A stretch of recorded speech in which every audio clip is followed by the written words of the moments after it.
Bright Tuty. Every student matters. So let us discuss the back exercises of this short yet simple poem. So which of the following is another great poem by Wordsworth? So yes, Tintern Abbey is another poem which has been written by William Wordsworth. Out of these options given, what is the most important function of a rhyme scheme in the poem? Okay, now since the question mentions rhyme scheme, let me tell you all about the rhyme scheme that we have in the poem above. Now first, how do we make out the rhyme scheme of a poem? We all know that in poems we have stanzas, right? So, the rhyming scheme is always written for one stanza. We never have a rhyme scheme for the poem until it is the same. It is always preferable to have a rhyme scheme of each stanza because there are multiple poems in which the rhyme scheme is same throughout, while there are others in which the rhyming scheme is altogether different. So, that is why we always prefer going for stanza-wise rhyme scheme. Now, how do we make out the rhyme scheme? As I told you, we always talk about the stanza. So, the first stanza is there in front of you. Every line, the last word of every line in that stanza, you are going to underline.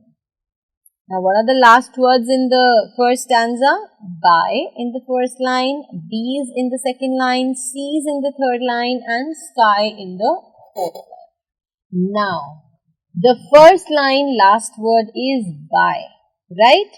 So, I am going to give this sound of by an alphabet. And we always denote it using a small alphabet. And small a is what we begin with. So, by I denote using the alphabet A.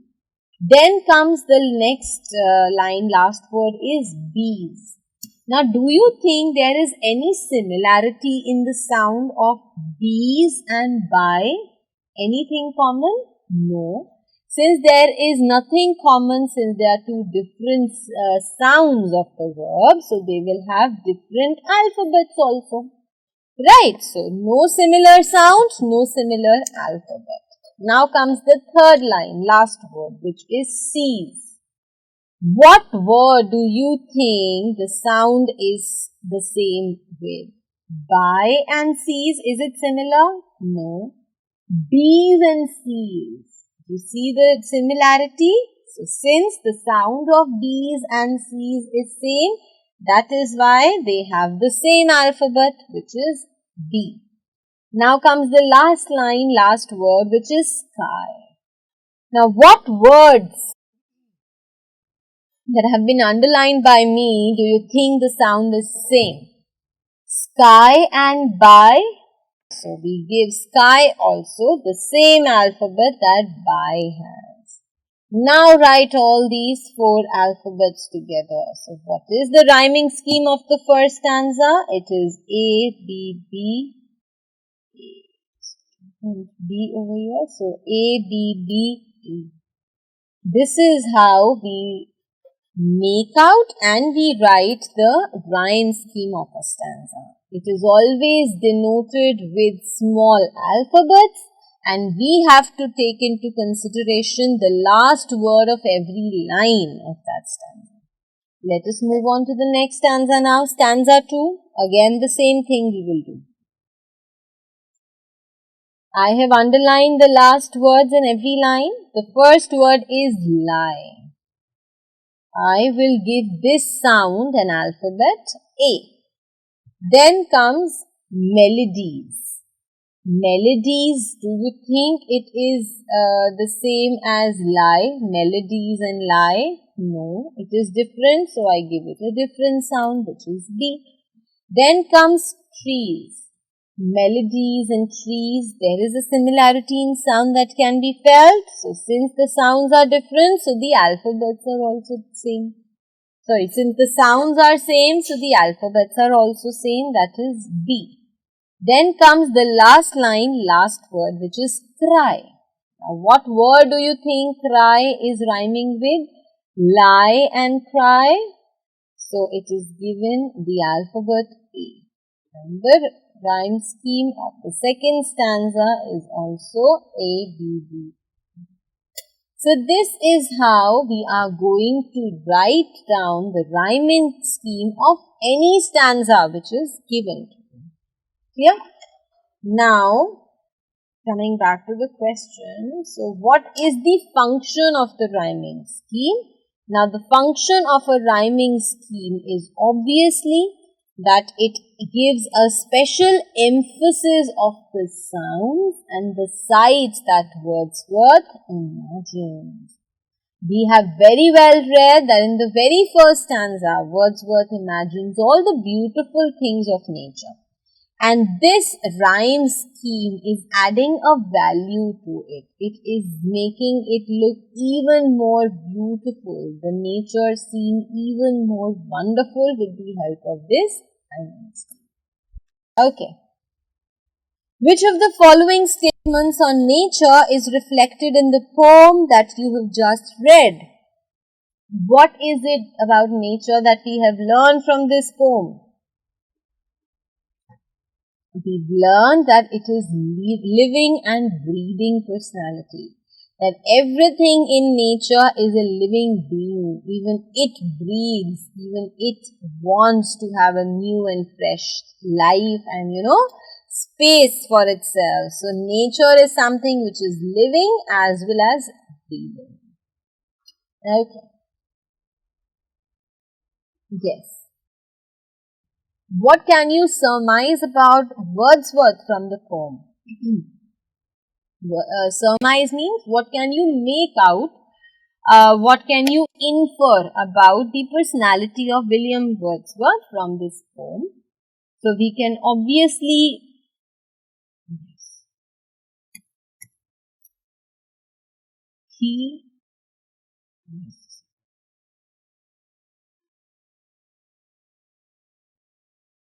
So, according to me, there are two things. There can be two options for it, whatever you feel okay. The first one, the language that he uses, and with the help of that, he is able to create small imagination also in the mind of the reader. That also he is doing with the help of the poem.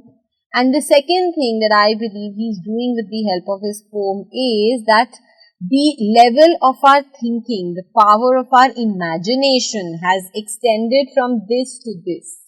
From ordinary to extraordinary, he makes us very good and it makes us very imaginative person. So, these are the two things that I believe Wordsworth poems end up doing in this one. Why are fresh thoughts important to Wordsworth as a poet? Why do you think Wordsworth needs fresh thoughts? Obviously, necessarily, since he is a poet, he needs new thoughts which are original.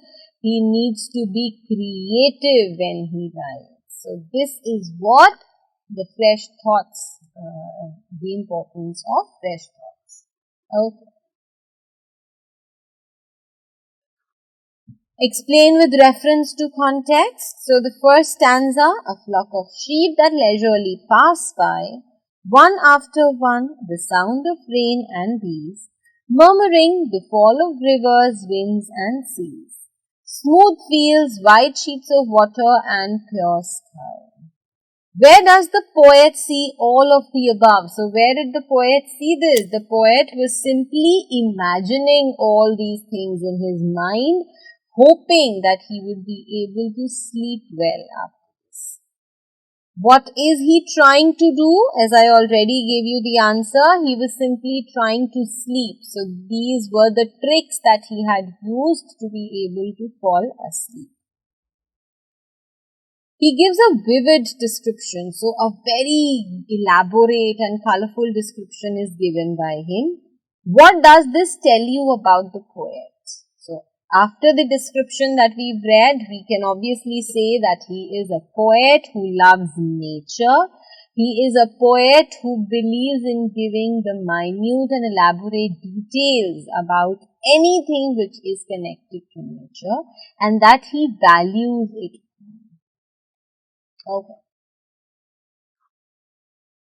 Even thus, last night and 2 nights more I lay, and could not win thee, sleep by any stealth. How has he spent the 2 previous nights? So he spent the 2 previous nights, as it is clearly stated, by lying awake on his bed and by not being able to sleep. In what context is the word stealth used? So stealth means something which is done very cunningly. So here the word stealth is used to talk about all the tricks that the poet had tried in order to bring sleep or in order to win over sleep.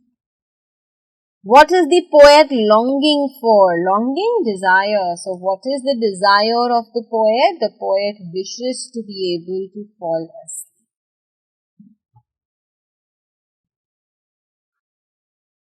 What is the problem presented in the poem? So as we have just read, the poem talks about the problem of the poet, that he has not been able to sleep for the past 2 nights, and tonight also, that is the night he wrote this poetry, he was struggling to sleep. What are the ways in which the poet tries to sleep? So what all ways did he try? He tried to imagine the flock of sheep moving one behind the other. He imagined to listen to the beautiful murmur of the rain, breeze, the sound of rivers, seas, wind, and then he also imagines that he was able to see a beautiful green field, pure and clean water, and a pure sky. How does the poet use personification in the poem? Now, this is the first thing that I told you about.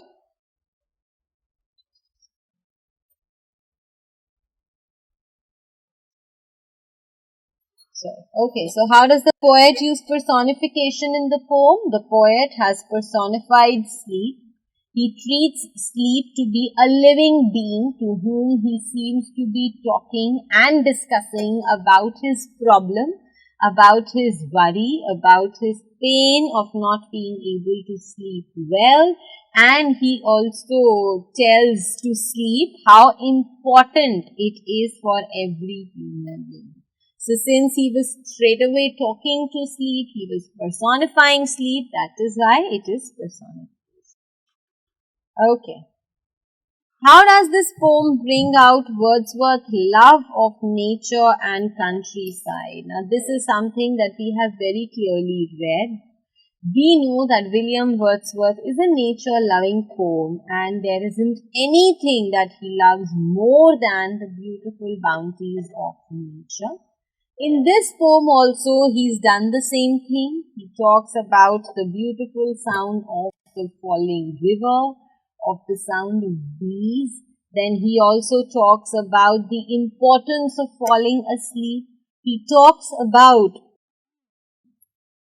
the flock of sheep. He talks about the pure water, sky. So all these things simply add on to the fact that he did love and appreciate nature to its fullest. Why does the poet address sleep as a mother? How does the personification help us to appreciate the poet's idea of sleep?